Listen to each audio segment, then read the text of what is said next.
नमस्कार मु ध्यानलग्न पाणिग्राही सरस्वती शिशु विद्या मंदिर नीलकंठ नगर में चतुर्थ श्रेणी में अध्ययन करुअछि। आज मु बराह मेहेर विषय किसी कहवाक चाहूँगी। एथिरे कौन त्रुटि थिले मार्जन करिवे। प्राचीन भारतीय इतिहास रे एमिति किछि उदाहरण अछि जाहाकु जानी समस्त भारतीय को तांको उपरे गर्व अनुभव हुए।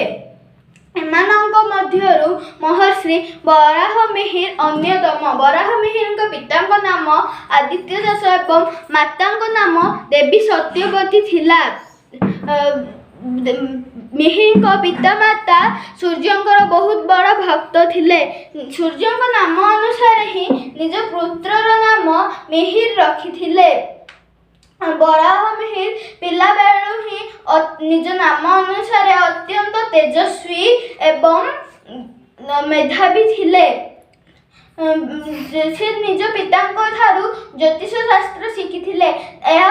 निज जन्मस्थल उज्जैन कपित को छाड़ी निज गुरु आर्यभट्ट सहित अध्ययन कार्य आरंभ करथिले। बराह मिहिर इतिहास प्रथम व्यक्ति थिले जे कि कहिथिले कि पृथ्वी रे एमिति किछि शक्ति अछि जे जिनिष मानकु भूमि रे जोड़ी रखुची। आज एही शक्ति को गुरुत्वाकर्षण शक्ति बोली कहंती। बराह मिहिर समय मापक घट यंत्र आविष्कार करथिले। राजा विक्रमादित्य बराह मिहिर को निज राज दरबार को जाकी भविष्य कहवाकू कहिथिले। तेबे बराह मिहिर कहिथिले कि आपणक भाग्य रे गोटे पुत्र संतान अवश्य कि अछि किंतु ताहार 18 वर्ष बयस रे मृत्यु हो जिवो जार कारण हेबो बराह। एही घटना सत हो गला। राजा मिहिर को सम्मान देबा पई नवरत्न रे तांकर नाम जोड़ी थिले। सहित मिहिर नाम आगुरु बराह मध्य लागि जाइथिला। बराह मिहिर प्राचीन भारतीय खगोल शास्त्री भूगोल शास्त्री एवं महान वैज्ञानिक रूप से सबु बेले आमको प्रेरणा देउथिबे। एतिकी कही मु मो बाणी को शेष करूछि। नमस्कार प्रणाम। मु चतुर्थ श्रेणी छात्र। भारत माता जन सुजोगी संतान महान दार्शनिक और वैज्ञानिक डॉक्टर APJ अब्दुल कलाम को सम्यक तथ्य सहित निजर मु अभिव्यक्त प्रदान करते हुए निजक धन्य मन करुछि। उपयुक्त लक्ष्य निर्धारण सहित निरंतर प्रयास किपरि मनुष्य को सफलतार शीर्ष पहुंचाई दिए। आज विख्यात वैज्ञानिक राष्ट्रपति डॉक्टर अबुल फकीर जैनुलाब्दीन अब्दुल कलाम अक्टोबर 15, 1931 मसीह तमिलनाडु रामेश्वर ठारे एक तमिल मुस्लिम परिवार जन्म ग्रहण करथिले। तांको पिता जणे डंगा मालिक और तानिया मस्जिद इमाम थिबा बेले माता सुगृहिणी थिले। से गरीब परिवार थिले। तेणु बाल्यकाल समाज कागज बिक्री करी निजर पाठ पढ़ा और अन्य खर्च बहन करथिले। से स्कूल और कॉलेज रे पाठ पढ़ा समय अनेक कृतित्व हासिल करथिले। 1954 मसीह भौतिक विज्ञान रे स्नातक डिग्री हासिल करथिले। 1955 मसीह एरोनॉटिकल इंजीनियरिंग पाठ्यक्रम सारी 1962 मसीह केरल तुम्बाटारे आधुनिक रॉकेट गवेषणा केंद्र आरंभ होइतिला। मात्र रॉकेट संबंधी अधिक ज्ञान पाई अमेरिका स्थित नासा ठारे 6 मास कार्य करने निमित्त निर्देश पाइले एवं नासा पहुंची रॉकेट संबंधी अधिक ज्ञान हासिल कले। 1969 मसीह ISR Indian space research organisation कार्यभार ग्रहण करथिले। अग्नि और पृथ्वी भली क्षेपणास्त्र सफल परीक्षण सहित त्रिशूल और नाग मिसाइल परीक्षण और प्रेरक सहित सभाचारण करथिले। 1981 मसीह पद्मभूषण, 1990 पद्म विभूषण, 1997 भारतर सर्वोच्च बेसामरिक सम्मान भारत रत्न ग्रहण करथिले। से भारतर 11तम राष्ट्रपति भाव 25 जुलाई 2002 रु 25 जुलाई 2007 पर्यंत कार्यरत थिले। सत्वे से शिक्षक को और शिक्षकता को खूब भल पाउथिले। ଯେପରି ସୂର୍ଯ୍ୟୋଦୟ ପରେ ସୂର୍ଯ୍ୟାସ୍ତ ହୋଇଥାଏ ସେହିପରି ସେ ଦିଗଳ ମହାପୁରୁଷଙ୍କ ଶରୀର ଅବସାନ ଓ ଅନ୍ତ ହୋଇଗଲା। 27 ଜୁଲାଇ 2015 ମସିହାରେ ମେଘାଳୟର ଶିଲଂଠାରେ IIT ବିଶ୍ୱବିଦ୍ୟାଳୟରେ ଛାତ୍ରମାନଙ୍କୁ ତାଙ୍କର ଶେଷ ଉକ୍ତି ଥିଲା କ୍ରିଏଟିଂ ଏ ଲେବଲ୍ ପ୍ଲାନେଟ୍ ଅର୍ଥ। ସେ ଆଜି ଆମ ଗଣନାହାନ୍ତି ସତ, କିନ୍ତୁ ସେ ସମସ୍ତ ଭାରତବାସୀଙ୍କ ହୃଦୟରେ ଚିର ଅମର ଚିର ନମସ୍ୟ। ଜୟ ହିନ୍ଦ, ବନ୍ଦେ ମାତରମ୍। ସରସ୍ୱତୀ ଶିଶୁ ବିଦ୍ୟା ମନ୍ଦିର, ନୀଳକଣ୍ଠ ନଗର। ମୁଁ Arav Kumar Mishra, roll number 17, section D।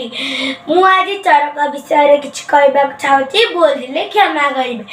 ଅତୀତରେ ଯେଉଁ ଆୟୁର୍ବେଦୀ ବିଜ୍ଞାନଗଣ ସେମାନଙ୍କର ଆଲୌକିକ ପ୍ରତିଭା ବଳରେ ଭାରତର ଚିକିତ୍ସକ ବିଜ୍ଞାନରେ ପ୍ରସିଦ୍ଧ ଲାଭ କରିଥିଲେ ସେମାନଙ୍କ ମଧ୍ୟରୁ ମହାମତି ଚରକ ପ୍ରଧାନ।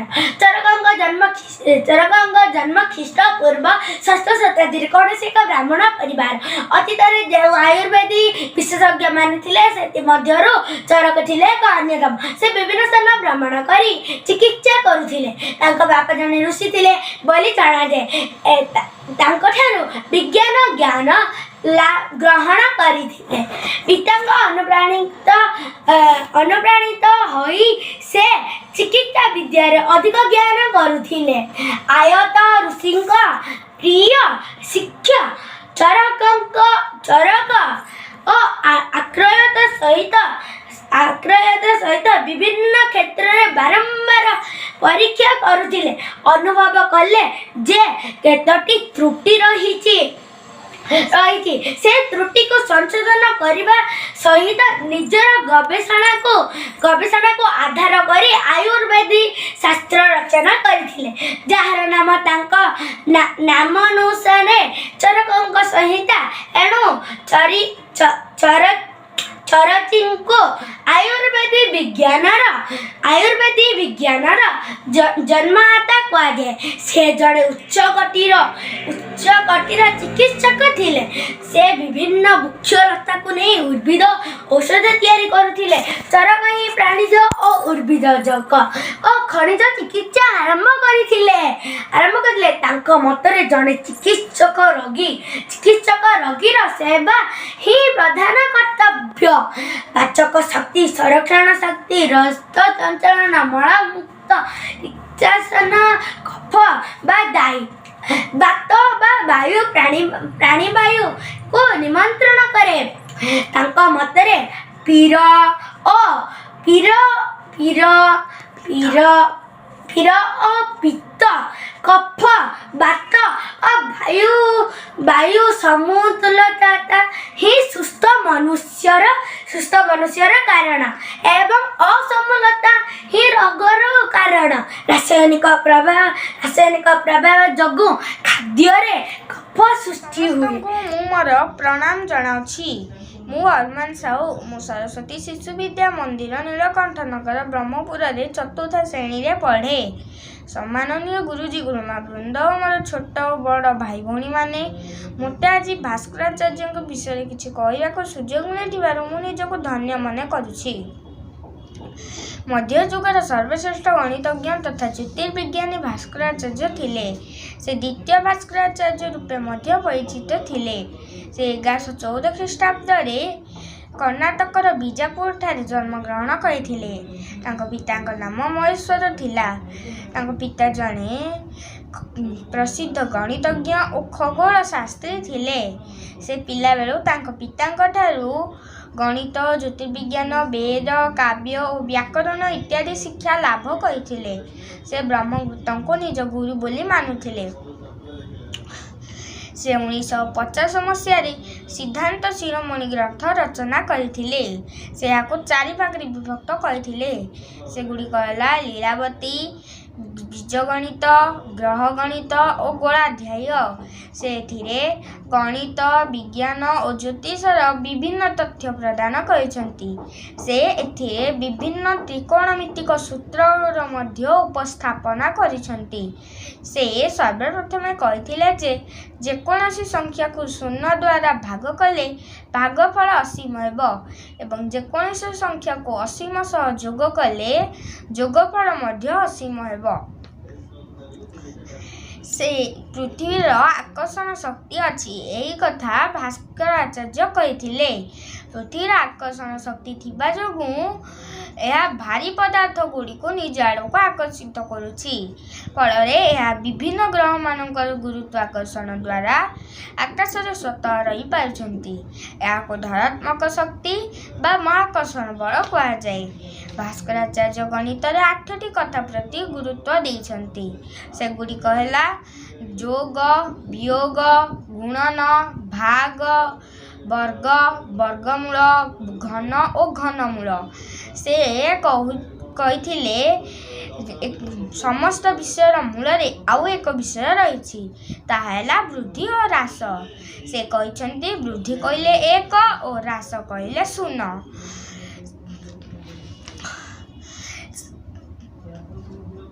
ପୃଥିବୀ ଗୋଲ ଏହି କଥା ଭାସ୍କରାଚାର୍ଯ୍ୟ ପ୍ରମାଣ କରିଥିଲେ। ମାନନୀୟ ରେଙ୍ଗନଙ୍କ ତରଫରୁ ଏତିପିଠିଆ ମନ୍ଦିରର ମୋର ପ୍ରିୟ ଗୁରୁଜୀ ଗୁରୁମାଙ୍କୁ ମୋର ନମସ୍କାର।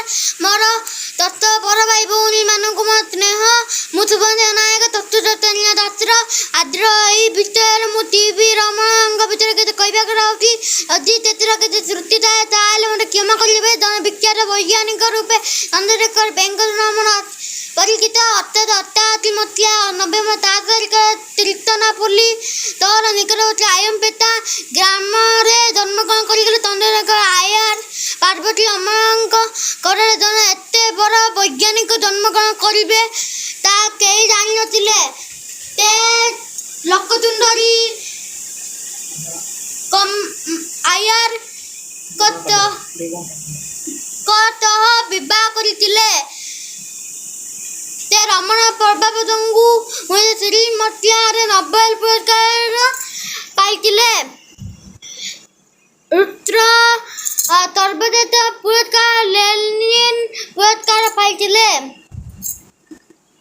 1962 ମସିହା ନଭେମ୍ବର 1 ତାରିଖ 74 ବର୍ଷ ବୟସରେ ସେ ବାଙ୍ଗାଲୋରରେ ମୃତ୍ୟୁବରଣ କରିଥିଲେ। ଏତିକି କହି ମୁଁ ମୋର ବକ୍ତବ୍ୟ ଶେଷ କରୁଛି।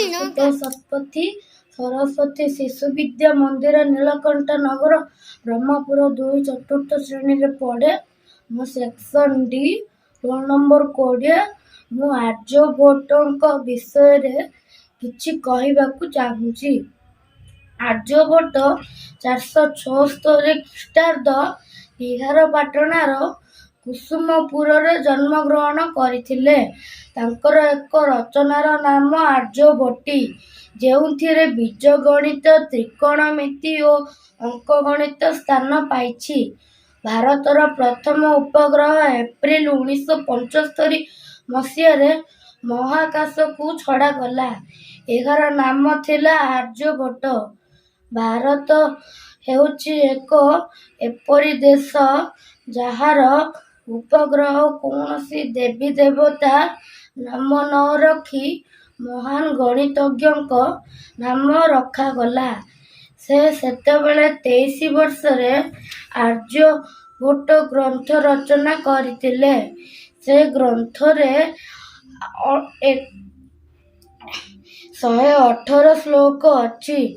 ଆର୍ଯ୍ୟଭଟ୍ଟ ଅନେକ ଗ୍ରନ୍ଥ ରଚନା କରିଥିଲେ, କିନ୍ତୁ ଏବେ ତାଙ୍କର 4ଟି ଗ୍ରନ୍ଥ ଉପଲବ୍ଧ ଅଛି। ଆର୍ଯ୍ୟଭଟ୍ଟଙ୍କ ପ୍ରିୟ ଗ୍ରନ୍ଥ ଆର୍ଯ୍ୟଭଟ୍ଟୀୟ। ଏହି ଗ୍ରନ୍ଥର ନାମ ଆର୍ଯ୍ୟଭଟ୍ଟ ଦେଇ ନଥିଲେ। ନମସ୍କାର। ମୋ ନାଁ ଆନ୍ବି ସାହୁ। ମୁଁ ସରସ୍ୱତୀ ଶିଶୁ ବିଦ୍ୟା ମନ୍ଦିର ନୀଳକଣ୍ଠ ନଗର 4ଥ ଶ୍ରେଣୀର ଛାତ୍ରୀ ଅଟେ। ଭାରତୀୟ ବୈଜ୍ଞାନିକ ନାଗାର୍ଜୁନଙ୍କ ବିଷୟରେ ମୁଁ କିଛି କହିବାକୁ ଚାହୁଁଛି, ବୋଲିଥିଲେ କ୍ଷମା କରିବେ। ଭାରତ ଏମିତି ଏକ ଦେଶ ଯିଏକି ପୁରା ବିଶ୍ୱକୁ ଜ୍ଞାନ ପ୍ରଦାନ କରିଛି। ବହୁ ବର୍ଷ ପୂର୍ବରୁ ଭାରତର ମୁନି ଋଷିମାନେ ଓ ବୈଜ୍ଞାନିକମାନେ ଅନେକ ଜ୍ଞାନକୁ ଆବିଷ୍କାର କରିଥିଲେ। ସେହିପରି ଜଣେ ମହାନ ବୈଜ୍ଞାନିକ ଥିଲେ ନାଗାର୍ଜୁନ। ନାଗାର୍ଜୁନଙ୍କ ବହୁତ ବଡ଼ ରସାୟନ ଶାସ୍ତ୍ରୀ, ଧାତୁ ବିଜ୍ଞାନ ଓ ଡକ୍ଟର ଥିଲେ। ସେ ରସାୟନ ଶାସ୍ତ୍ର, ଧାତୁ ବିଜ୍ଞାନ ଓ ଆୟୁର୍ବେଦ କ୍ଷେତ୍ରରେ ଅନେକ ଉନ୍ନତି ଆଣିଥିଲେ। ସେ ନାଗାର୍ଜୁନ 931 ମସିହା ଗୁଜରାଟର ଦେଓକ ନାମକ ଗ୍ରାମରେ ଜଣେ ବ୍ରାହ୍ମଣ ପରିବାରରେ ଜନ୍ମଗ୍ରହଣ କରିଥିଲେ। ତାଙ୍କ ପିଲାଦିନ ନାଲନ୍ଦାର ବୌଦ୍ଧ ବିହାରରେ ବିତିଥିଲା। ସେ ମାତ୍ର 12 ବର୍ଷ ବୟସରୁ ହିଁ ରସାୟନ ଶାସ୍ତ୍ର ଉପରେ ଗବେଷଣା କରିବା ଆରମ୍ଭ କରିଥିଲେ। ସେ ରସାୟନ ଶାସ୍ତ୍ର ଓ ଧାତୁ ବିଜ୍ଞାନ 3000 ବର୍ଷ ପୁରୁଣା ଇତିହାସ ଅଟେ। 600 ବର୍ଷ ପୂର୍ବେ ଦିଲ୍ଲୀରେ ଥିବା ମହାରାଲି ଲୌହସ୍ତମ୍ଭକୁ ଆଜି ପର୍ଯ୍ୟନ୍ତ କଳଙ୍କି ଲାଗିନାହିଁ।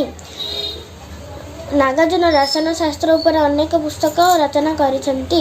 ସେଥିମଧ୍ୟରୁ ରସରତ୍ନାକର ଓ ରସେନ୍ଦ୍ର ମଙ୍ଗଲ ଅନ୍ୟତମ। ରସରତ୍ନାକର ପୁସ୍ତକରେ ଏମିତି କିଛି ଉପାୟ ବର୍ଣ୍ଣନା କରିଥିଲେ ସେ ସବୁ ଆଜି ବି ଉପଯୋଗୀ ଅଟେ। ଏହି ପୁସ୍ତକରେ ସେ ଗଛଲତାରୁ କିପରି ଔଷଧ ତିଆରି ବାହାର କରାଯାଉଛି ତାହାର ଉପାୟ ବର୍ଣ୍ଣନା କରିଛନ୍ତି। ପାରେ ଓ ଅନ୍ୟାନ୍ୟ ଧାତୁ ଯେପରି ସୁନା, ରୂପା, ତମ୍ବା, ଟିଣ ଇତ୍ୟାଦି ବହୁ ପ୍ରକାର ଧାତୁକୁ କିପରି ଶୁଦ୍ଧ କରାଯିବ ଓ ଯୋଗ୍ୟ ବନାଯିବ ତାହାର ଉପାୟ ମଧ୍ୟ ଲେଖିଥିଲେ। ଅନ୍ୟାନ୍ୟ ଧାତୁକୁ କିପରି ସୁନାରେ ପରିଣତ ହେବ ବା ସୁନାରେ ଛାଣି ଦିଆଯିବ ତାହାର ମଧ୍ୟ ଉପାୟ ଲେଖିଥିଲେ। ନାଗାର୍ଜୁନ ଜଣେ ବହୁତ ଭଲ ଚିକିତ୍ସକ ବା ଡାକ୍ତର ଥିଲେ। ସେ ବହୁତ ବଡ଼ ବଡ଼ ରୋଗର ଔଷଧ ତିଆରି କରୁଥିଲେ। ସେ ଅସାଧ୍ୟ ରୋଗର ମଧ୍ୟ ଔଷଧ ତିଆରି କରୁଥିଲେ। ଭାରତୀୟ ସଂସ୍କୃତିରେ ଅନେକ ବ୍ୟକ୍ତିବିଶେଷଙ୍କ ମଧ୍ୟରେ ସେ ଜଣେ ଥିଲେ ହୀରାଟିଏ, ଯାହାଙ୍କୁ ଭାରତର ଆଇନଷ୍ଟାଇନ ମଧ୍ୟ କୁହାଯାଉଛି। ଧନ୍ୟବାଦ। ନମସ୍କାର, ମୁଁ ଦେବଦର୍ଶିନୀ ସ୍ୱର 4ର୍ଥ ଶ୍ରେଣୀ ଖ ବିଭାଗର ଛାତ୍ରୀ। ମୁଁ ଆଜି ଭାରତର ଦ୍ୱିତୀୟ ନୋବେଲ ପୁରସ୍କାର ବିଜେତା ସି.ଭି. ରମଣଙ୍କ ବିଷୟରେ କିଛି କହିବାକୁ ଚାହୁଁଛି। ଭୁଲ ଥିଲେ କ୍ଷମା କରିବେ। ସି.ଭି. ରମଣଙ୍କ ପୁରା ନାମ ହେଉଛି ଚନ୍ଦ୍ରଶେଖର ଭେଙ୍କଟ ରମଣ। ସେ 1888 ମସିହା ନଭେମ୍ବର 7 ତାରିଖ ତାମିଲନାଡୁର ତିରୁଚିରାପଲ୍ଲୀଠାରେ ଏକ ବ୍ରାହ୍ମଣ ପରିବାରରେ ଜନ୍ମଗ୍ରହଣ କରିଥିଲେ। ତାଙ୍କ ପିତାଙ୍କ ନାମ ଚନ୍ଦ୍ରଶେଖର ଅୟ୍ୟର ଓ ମାତାଙ୍କ ନାମ ପାର୍ବତୀ ଅମ୍ମାଳ। ପିତାମାତାଙ୍କର ଦ୍ୱିତୀୟ ସନ୍ତାନ ଥିଲେ ସି.ଭି. ରମଣ। ପିତା ଚନ୍ଦ୍ରଶେଖର ରାୟ ପଦାର୍ଥ ବିଜ୍ଞାନରେ ପ୍ରଫେସର ଥିଲେ। ସେ ତାଙ୍କ ଘରେ ଅନେକ ପ୍ରକାର ପୁସ୍ତକ ସଂଗ୍ରହ କରି ରଖିଥିଲେ। ତେଣୁ ସି.ଭି. ରମଣ ମଧ୍ୟ ବାଲ୍ୟକାଳରୁ ସେହି ପୁସ୍ତକ ସହ ପରିଚିତ ଥିଲେ। ତାଙ୍କର ପ୍ରାରମ୍ଭିକ ଶିକ୍ଷା ଆରମ୍ଭ ହୋଇଥିଲା ବିଶାଖାପଟ୍ଟନମ ଠାରେ। ଏହାପରେ ସେ ଉଚ୍ଚ ଶିକ୍ଷା ଆରମ୍ଭ କରିଥିଲେ। ମାତ୍ର 12 ବର୍ଷ ବୟସରେ ମାଟ୍ରିକ ଓ 14 ବର୍ଷ ବୟସରେ ଯୁକ୍ତ 2 ପରୀକ୍ଷାରେ ଉତ୍ତୀର୍ଣ୍ଣ ହୋଇଥିଲେ। ଏହାପରେ ଖରାପ ସ୍ୱାସ୍ଥ୍ୟ ଅବସ୍ଥା ଯୋଗୁଁ ଉଚ୍ଚ ଶିକ୍ଷା ପାଇଁ ବିଦେଶକୁ ଯାଇପାରିଲେ ନାହିଁ। ଏହି ଅବସରରେ ସେ ସର୍ବଦା ବିଜ୍ଞାନର ଅନୁସନ୍ଧାନରେ ବୁଡ଼ି ରହୁଥିଲେ। ଏହି ଅବସରରେ ବିଶ୍ୱବିଖ୍ୟାତ ବୈଜ୍ଞାନିକ ଆଇନଷ୍ଟାଇନଙ୍କ ଏକ କଥା ମନେ ପଡ଼େ। ସେ ଏକଦା କହିଥିଲେ, ଧର୍ମ ବିନା ବିଜ୍ଞାନ ଅନ୍ଧ ଓ ବିଜ୍ଞାନ ଧର୍ମ ବିନା ପଙ୍ଗୁ। ତାଙ୍କର ଏହି ଉକ୍ତି ସେତେବେଳେ ସାରା ବିଶ୍ୱକୁ ସ୍ତବ୍ଧ କରିଦେଇଥିଲା। ବିଜ୍ଞାନ କ୍ଷେତ୍ରରେ ତାଙ୍କର ଗୁରୁତ୍ୱପୂର୍ଣ୍ଣ ଅବଦାନ ତାଙ୍କୁ ବହୁ ପୁରସ୍କାରରେ ପୁରସ୍କୃତ କରାଇଥିଲା। ଯଥା 1930 ମସିହାରେ ରମଣ ପ୍ରଭାବ ଆବିଷ୍କାର ପାଇଁ ସେ ପଦାର୍ଥ ବିଜ୍ଞାନରେ ନୋବେଲ ପୁରସ୍କାର ପାଇଥିଲେ। ଏହାପରେ ଭାରତର ସର୍ବୋଚ୍ଚ ସମ୍ମାନ ଭାରତ ରତ୍ନ ପୁରସ୍କାରରେ ପୁରସ୍କୃତ ହୋଇଥିଲେ। ଭାଗବତର ଏକ କଥାରେ ଲେଖା ହୋଇଛି, ମର୍ତ୍ତ୍ୟମଣ୍ଡଳେ ଦେହ ବୋହି ଦେବତା ହେଲେ ହିଁ ମରଇ। ଅର୍ଥାତ୍ ଏ ମର୍ତ୍ତ୍ୟମଣ୍ଡଳରେ ଯେ ଜନ୍ମଗ୍ରହଣ କରେ ତାହାର ମୃତ୍ୟୁ ସୁନିଶ୍ଚିତ। ସେ ବା ଏଥିରୁ ବାଦ ଯାଆନ୍ତେ କିପରି? 1970 ମସିହା ନଭେମ୍ବର 21 ତାରିଖରେ ସି.ଭି. ରମଣ ଧରାପୃଷ୍ଠରୁ ବାଦ ନେଇଥିଲେ ସତ, କିନ୍ତୁ ବିଜ୍ଞାନ ପ୍ରତି ତାଙ୍କର ଅଶେଷ ଅବଦାନ ତାଙ୍କୁ ସର୍ବଦା ଚିରସ୍ମରଣୀୟ କରି ରଖିଥିବ। ଏତିକି କହି ମୁଁ ମୋ ବକ୍ତବ୍ୟ ଶେଷ କରୁଛି। ଜୟ ହିନ୍ଦ। ନମସ୍ତେ, ମୁଁ ଦେବାଂଶୁ ନାୟକ 4ର୍ଥ ଶ୍ରେଣୀରେ ପଢ଼େ। ମୁଁ ଆଜି ରାମାନୁଜନଙ୍କ ବିଷୟରେ କିଛି କହିବାକୁ ଯାଉଛି। ଭୁଲ ଥିଲେ କ୍ଷମା କରିବେ। ପ୍ରତ୍ୟେକ ଗାଣିତିକ ରାଶି ମୋର ଅଭିନ୍ନ ସାଙ୍ଗ ଅଟେ। ଏହି କଥା ଭାରତର ଜଣେ ଯୁବ ଗଣିତଜ୍ଞ ରାମାନୁଜନ କହିଥିଲେ। ରାମାନୁଜନ 1887 ମସିହା ଡିସେମ୍ବର ମାସର 22 ତାରିଖରେ ଜନ୍ମ ହୋଇଥିଲେ। ସେ ତାମିଲନାଡୁର କୁମ୍ଭକୋନମ ନିକଟସ୍ଥ ଏକ ଗ୍ରାମ ଇନ୍ଦୋରରେ ଜନ୍ମ ହୋଇଥିଲେ। ତାଙ୍କ ପୁରା ନାମ ହେଲା ଶ୍ରୀନିବାସ ରାମାନୁଜନ ଆୟଙ୍ଗର। ତାଙ୍କ ବାପାଙ୍କ ନାମ ହେଲା ଶ୍ରୀନିବାସ ଆୟଙ୍ଗର। ତାଙ୍କ ମାଙ୍କ ନାମ ହେଲା କୋମଲମାଲ। ତାଙ୍କ ମା ନାଗିର ଦେବୀଙ୍କ ପରମ ଭକ୍ତ ଥିଲେ। ସେମାନଙ୍କ ବିଶ୍ୱାସ ଥିଲା ମା ନାଗିରୀଙ୍କ କୃପାରୁ ତାଙ୍କୁ ପୁତ୍ର ସନ୍ତାନଟିଏ ମିଳିଛି। ରାମାନୁଜନ 5 ବର୍ଷ ବୟସରେ ଗାଁ ବିଦ୍ୟାଳୟରେ ଅଧ୍ୟୟନ କଲେ। ଏହାର 2 ବର୍ଷ ପରେ ସେ କୁମ୍ଭକୁଲମ ଟାଉନ ନିକଟସ୍ଥ ଉଚ୍ଚ ବିଦ୍ୟାଳୟରେ ଅଧ୍ୟୟନ କଲେ।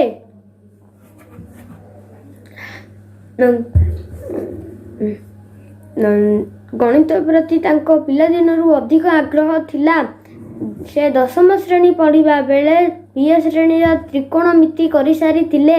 ସେ ମେଟ୍ରିକ ପରୀକ୍ଷାରେ ଉତ୍ତୀର୍ଣ୍ଣ ହୋଇ ସୁବ୍ରମଣ୍ୟମ ଛାତ୍ରବୃତ୍ତି ଲାଭ କରିଥିଲେ। ଗଣିତରେ ଅଧିକ ମାର୍କ ରଖିଥିବା ବେଳେ ଅନ୍ୟାନ୍ୟ ବିଷୟରେ ଫେଲ୍ ହୋଇଯାଇଥିବାରୁ ବୃତ୍ତି ପାଇବାକୁ ବଞ୍ଚିତ ରହିଲେ ଓ କୁମ୍ଭକୁଲମ ଟାଉନ ଛାଡ଼ି ମାନ୍ଦ୍ରା ଚାଲିଗଲେ।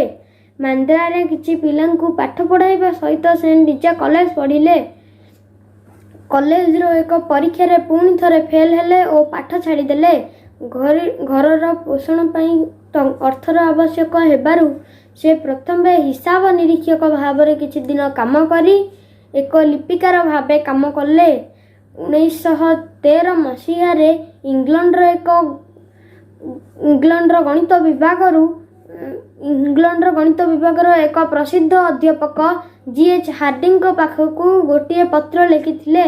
ସେହି ପତ୍ରରେ ରାମାନୁଜନ ପ୍ରସ୍ତୁତ କରିଥିବା ସୂତ୍ର ଗୁଡ଼ିକ ଥିଲା। ଏହିପରି ଆଉ ଗୋଟିଏ ସୂତ୍ର G.E. ଲିଟନଙ୍କ ପାଖକୁ ମଧ୍ୟ ଲେଖିଥିଲେ। 2014ରେ ତାଙ୍କର ଜଣେ ଅଧ୍ୟାପକ ନବୀନଙ୍କ ସହିତ ସେ ଇଂଲଣ୍ଡ ଯାତ୍ରା କଲେ। ଇଂଲଣ୍ଡର ଏକ ବିଦ୍ୟାଳୟ ଟ୍ରେନେଟ୍ରେ G.H. ହାର୍ଡିଙ୍କ ସହିତ ସାକ୍ଷାତ କରିଲେ। ପ୍ରତିଦିନ ରାମାନୁଜନ 6ଟିରୁ ବି ଅଧିକ ଅପବାଦ୍ୟ ସୃଷ୍ଟି କରି ହାର୍ଡିଙ୍କୁ ଦେଖାନ୍ତି। ଇଂଲଣ୍ଡରେ ପ୍ରାୟ 6 ବର୍ଷ ରହି ହାର୍ଡିଙ୍କ ଠାରୁ ନୂଆ ନୂଆ ଅପବାଦ୍ୟ ସୃଷ୍ଟି କରିବାର କୌଶଳ ସେ ଶିଖିଥିଲେ। ଇଂଲଣ୍ଡରେ ଶାକାହାରୀ ଭୋଜନ ନ ମିଳିବାରୁ ତାଙ୍କ ଦେହ ଅସୁସ୍ଥ ହେଲା। ସେ ଭାରତକୁ ଚାଲି ଆସିବାକୁ ବାଧ୍ୟ ହେଲେ। ତାଙ୍କ ମୃତ୍ୟୁ ସମୟରେ ହାର୍ଡି ଗୋଟିଏ କାରର ନମ୍ବର 1729 ବୋଲି କହିଲେ।